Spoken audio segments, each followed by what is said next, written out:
ግን እኔ ፖለቲከኛ አይደለሁም። እንደማንንም ትግራዋይ ሀገሬን ወዳድ ነኝ፣ ህዝቤን ወዳድ ነኝ፣ መንግስቴንም ወዳለሁ፣ ሰራዊቴንም ወዳለሁ።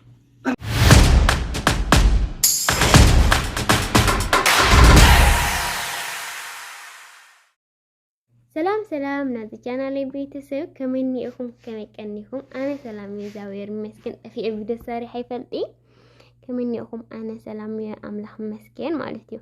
ሰብስክራይብ ዘይገርኩም ሰብስክራይብ ብምግባር ቤተሰብ ኩኑ።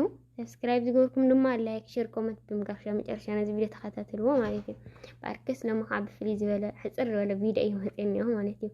ብጣዕሚ ተፈተውት ዝኾኑ ቆልዑ ኣንዲክስና ደዚ ብቲክቶክ ንፈልጦም ኣዝዮም ተፈተውት ዝኾኑ ቆልዑ እዮም ማለት እዩ። ግን አውዝ ለሞነ ተፈጢርኛስ ይሉ ኩላህና ብትንፈልጦ ደስ ላይ ይብል ነገር ማለት እዩ።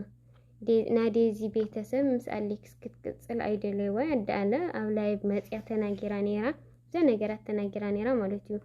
አሌክስ ስንጠሙ ይምበር እንደዚ አይፎትዋይ ምናምን ብዙሕ ነገር ተናገሮም ነሮም በወሰን ለለሰብ ይኹን አዳትሁን ብዙሕ ነገር ተናገሮም ነሮም አዶዶ እያ አዶ ክትከብር ግድን እዩ ማለት እዩ። ደወለት ተበለት ቅድም ሁሉ አዶ ክትከብር ነዋ ብትሕት ይልካ ክትረዳዳ እንበር ነዶ ጥሒስ ካልሆን ነገር የለይ። እንደዚ አሌክስ እንደዚ ፎቶው ነዳ አጸልዩ ልኮን ነገር የለይ። ምክንያቱ ልደዚ ለምጸታ አዳ ስለልሆነት ማለት እዩ። ቅድም ሁሉ አዶ ክብሪ ይግባ ማለት እዩ። ግን ካብ ሓሊፍ ደሞ ደዚ ትሎ ነበረት ነገር አሌክስ ትግራዋይ ብምዃኑ እያ ላይ ምስኡይ ትቀጽሊ ትብለንላት ነራ ማለት እዩ። ብዙ ተፈላለዩ ይፈወር ለወይኑ ትግራዋይና መሓራይ ዝልፈላል ነገር ይውልይ ከማነ ማለት እዩ። ማለት ፍቅሪ ይልዓብ እንበር ሃምሸይ ፍቅሪ ተሃሊሲ ብዙሓም ተዚ ተፈጢሩን የኩነታት ካዋላ ክብድ ይበል እንበር ብዙሓት ቅድሚኡስ ብዙሕ አምሓራይ ትግራዋይ ብፍቅሪ ይል ነበር ነይሩ ሰብ ማለት እዩ። ግን በቃ ካብ ሓሊፉ ጽፍፍ ልበለ መልሲ ይሁን አሌክስ ለማንተ ማለት እዩ። አብዛኛው ሰው ንጥቅሙ ደልይዋ እዩ ምናምን ይብሎ ነይሩ። ለአሜሪካ ተወስደ ደልያ እያ እንበር አፍቅርዋ አይኾነ ግዛዕ ብዙሕ ነገራት ይናገር ነይሮም። አሌክስ ግን አነ ለአሜሪካ ከተደልያ ቤተሰበይ አሕዋተይ ኣለውኒ ከተደልያ ብናታ ጥቅሚ አይደለኹ ይፈትዋ እንበር ጥቅሚ ደልያ ይኾን ክኢል ተናገሩ ማለት እዩ።